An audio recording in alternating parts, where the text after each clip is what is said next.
Saya juga mau dialog. Saya mau ketemu lah sama siapa. Mari kita bahas ya kan. Mungkin tidak usah di publik ya. Tokoh-tokoh yang Indonesia gelap. Yeah. Pertama saya bicara pasar modal dulu. Pasar modal itu adalah pasar. Ya. Pasar saham.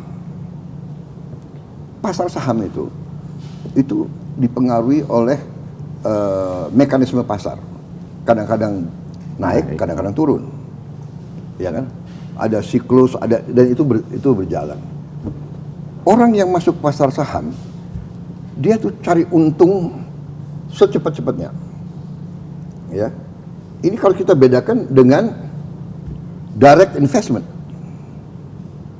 bedanya adalah ini cari untung cepat. Kalau ini dia punya rencana, saya bikin pabrik. Bahan bakunya ini, bahan baku boksit lah, nikel lah, bahan baku batu bara lah, ini bahan baku, ini pabrik, ini distribusi, marketing, ini untung saya 5 tahun, 10 tahun, 30 tahun ya. Jadi kita bedakan. Nah, kalau saya lihat fundamental kita kuat, ya. Apa yang terjadi di pasar saham, kita punya kekuatan dan kita akan investasi. Ya. Orang selalu bicara kalau pasar saham jatuh, kalau pasar saham naik, orang diam. Iya kan? Waktu sempat berapa hari yang lalu kan turun. Wow, ya kan? Ekonomi Indonesia kacau, gelap, Prabowo gagal, bla bla bla. Begitu berapa hari naik lagi, diam, nggak ada yang komentar. Sekarang pasar saham di Amerika merah, turun, jauh sekali. Tapi pandangannya Trump, oh enggak, ini iya, tapi pada saatnya akan naik lagi, gitu. Karena dia melakukan hal-hal yang dia anggap memperkuat ekonomi Amerika. Ya, ini jawaban saya soal pasar modal. Jadi makanya saya tuh nggak terlalu takut sama pasar modal.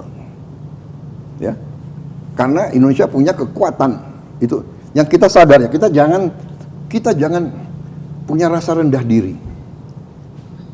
Kita kayaknya diprogram bangsa kita, elit kita juga, bahwa kita ini lemah, kita kalah, kita ini dijajah, kita ini hebat gitu. Loh, kita hutang besar, hutang kita dibandingkan dengan banyak negara, hutang kita salah satu yang secara perbandingan itu terkecil di dunia. Hanya 4-5 negara lebih kecil dari kita. Iya kan? Inflasi kita terendah di dunia. Orang-orang ingin belajar bagaimana Indonesia mengendalikan inflasi. Anda lihat inflasi Turki 44%. Dia udah hebat ini, dia turun dari 85%. Argentina 117%, dia udah turun. Nggak tahu 300% dia. Jadi kita ini harus jangan terlalu takut bahwa dunia ini tidak baik-baik saja. Kita penuh dengan kesulitan. Kita penuh dengan, terus terang aja kita koreksi diri ya sebagai bangsa, selama 30 tahun ini kita banyak melakukan blunder. Kita akui saja. Jangan salah siapa presiden. Masa satu presiden bertanggung jawab atas semua? Ini banyak blunder. Dan ini juga salah. Saya juga, hey para teknokrat, hey para profesor, hey para guru besar, kenapa kau tidak koreksi? Kenapa kau tidak ingatkan pada saat dilakukan penyimpangan, pada saat dilakukan blunder, ya kan, yang macam-macam lah kita bisa uraikan, ya. Jadi itu satu. Nah, kedua, masalah Trump. Ya, masalah Trump ini kita harus lihat nanti mungkin kita akan mengalami dampak yang berat mungkin, terutama yang bisa kena adalah industri tekstil, sepatu, garment, dan furniture. Ya, ini berat karena ini padat karya. Tapi kita akan cari jalan keluar. Kita harus berani mencari pasar baru. Kita ini terlalu manja juga sih. Ya, kita tuh selama ini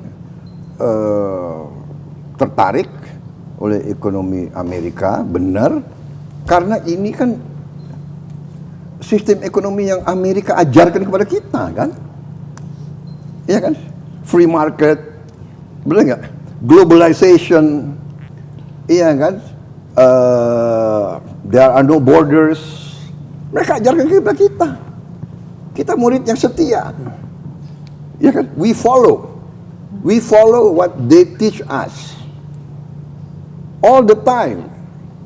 The 60s, the 70s, the 80s, the 90s, 98, 99, kita ikut IMF. Paling setia, paling loyal.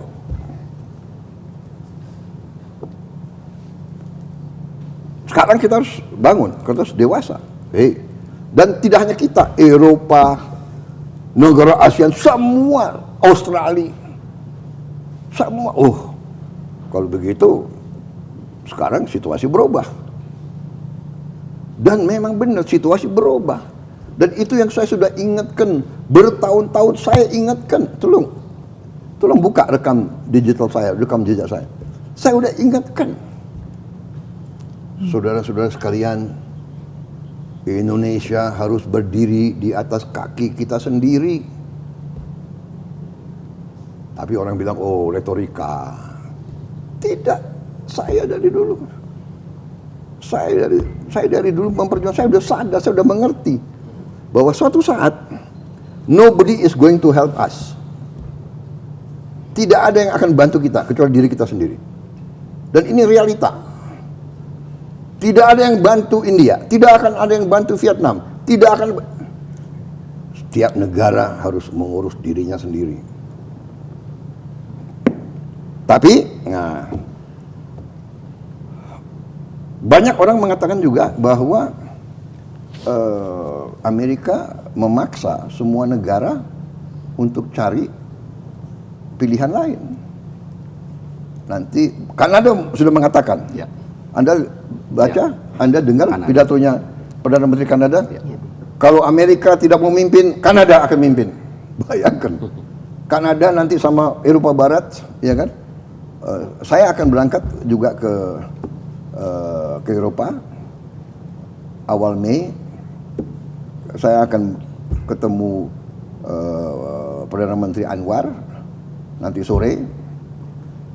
Kita koordinasi. Kemarin Menteri Menko Perekonomian Pak Airlangga dari Kuala Lumpur koordinasi. Nanti menteri-menteri ASEAN juga akan koordinasi. Dan kita terus hubungan negosiasi. Saya akan kirim Pak Airlangga ke Washington. Kita sudah punya kontak dengan tokoh-tokoh di Washington. Kita akan diskusi. Negosiasi. Untuk negosiasi. Ya, kita akan negosiasi. Kita bilang, loh, tapi satu hal yang saya ingin sampaikan, Amerika sebenarnya punya hak, ya. Karena dia ingin membela kepentingan nasional dia, ya kan? Bayangkan negara-negara lain punya surplus $300 miliar, $200 miliar, $100 miliar, ya kan? Benar nggak? Ya, dibenarkan oleh WTO juga. Iya kan? Kita ini termasuk surplus yang kecil, tidak terlalu besar, $18 miliar. 17 ya, tapi maksud saya juga, ya, pengusaha-pengusaha kita juga harus istilahnya punya long term planning, ya, dan tidak tergantung kepada satu pasar yang enak. Iya kan? Iya kan? Iya, iya. Kita harus berani. Kenapa kita tidak ke Afrika? Diversifikasi. Afrika itu the new emerging market of the world. Afrika loh. Jumlah penduduknya besar, resources-nya banyak, ya kan? kebutuhannya banyak, ada pengusaha-pengusaha kita yang berani ke Afrika, ya kan? Benar nggak? Salim Group, dia di mana-mana di Afrika itu. Mereka sekarang hobinya makan Indomie.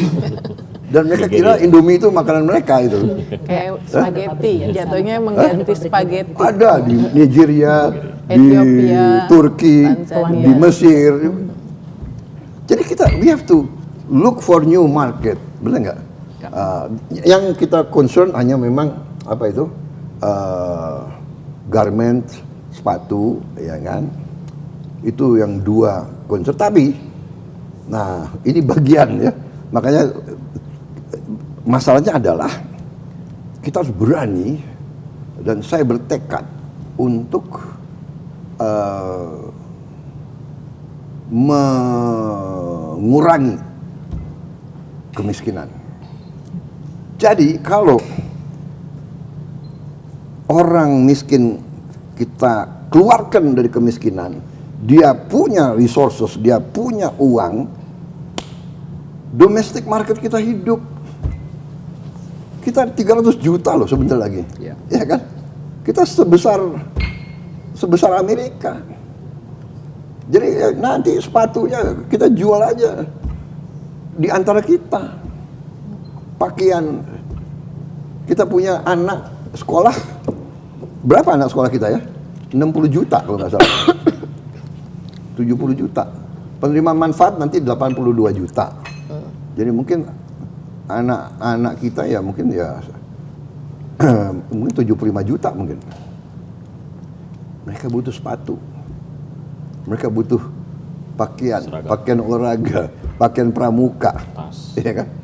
So, ini nanti saya harus kumpul dengan tokoh-tokoh industri, tokoh-tokoh kita bicara. Kita cari jalan keluar dan kita berusaha mitigasi kesulitan yang akan ditimbulkan, dan kesulitan ini akan kena seluruh dunia. Tapi ini ya sekarang tinggal terjadi apa? Shifting. Orang lagi cari teman ini, ya kan? Cari kawan, bilang gitu. Kita juga bingung sebetulnya, benar nggak? Iya kan? Tapi dalam arti kita mengerti bahwa mereka concerned bahwa ekonomi mereka tidak produktif. Dia masih kuasai teknologi, tapi di bidang lain, bidang mobil, mereka sudah bisa kalah jauh mungkin dengan Cina, iya kan? Elektronik, telepon, ya kan? Kita sekarang siapa yang pakai telepon buatan Amerika mungkin ya? Apple masih, ya teknologi dia masih unggul. Jadi ini nanti ada equilibrium baru ya. Saya sendiri juga sangat prihatin. Tapi ya ini fakta yang dihadapi seluruh dunia. Ya hanya saya percaya tadi apa yang Alvito sampaikan, basic kita kuat. Ya, whatever happened, saya kira kita survive apa yang sudah pernah kita survive, krisis-krisis berkali-kali. Ya. 68, 98, 2008, COVID ya kita hadapi dan kita bisa atasi. Tapi kuncinya kalau ada kerukunan. Ya. Jadi saya juga prihatin ya, mungkin saya juga mau dialog. Saya mau ketemu lah sama siapa. Mari kita bahas ya kan. Mungkin tidak usah di publik ya. Tokoh-tokoh yang Indonesia gelap, Indonesia gelap. Maksudnya oke, kalau memang Indonesia gelap, mari kita kerja supaya Indonesia tidak gelap. Iya kan? Kok Indonesia gelap? Kabur aja deh. Kabur aja dulu deh, ya kan? Habis itu Jokowi salah, Prabowo goblok, ini tidak mengatasi, iya kan? Apa, mana? Ini saya bikin hitam atas putih, ya. Saya mau kirim lah nanti. Kalau saya mau kasih makan ke anak yang lapar, what is wrong with that? Saya kampanye ke desa-desa. Saya lihat anak ini umur 5 tahun. Saya tanya, enggak, dia 10 tahun. Badannya 5 tahun, kecil. Stunting. Stunting kita ini sekian puluh persen, Mbak Uni. What do we do? Saya enggak teoritis. Iya kan? Saya mau intervensi. Yang sudah kaya, yang sudah lumayan, tidak mau makan, nggak apa-apa. Jatah makanmu kasih ke yang.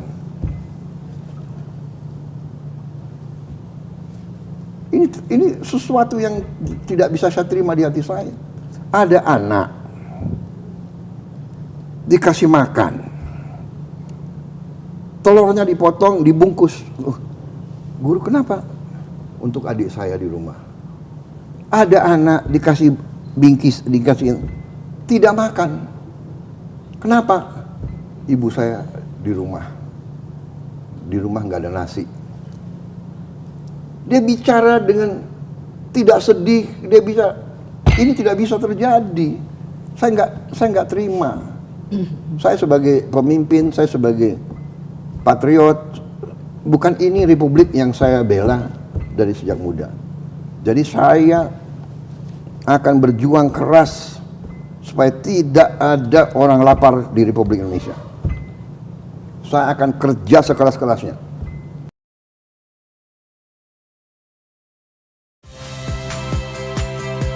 Saya Priska Clarissa. Saksikan program-program Kompas TV melalui siaran digital, pay TV, dan media streaming lainnya. Kompas TV, independen, terpercaya.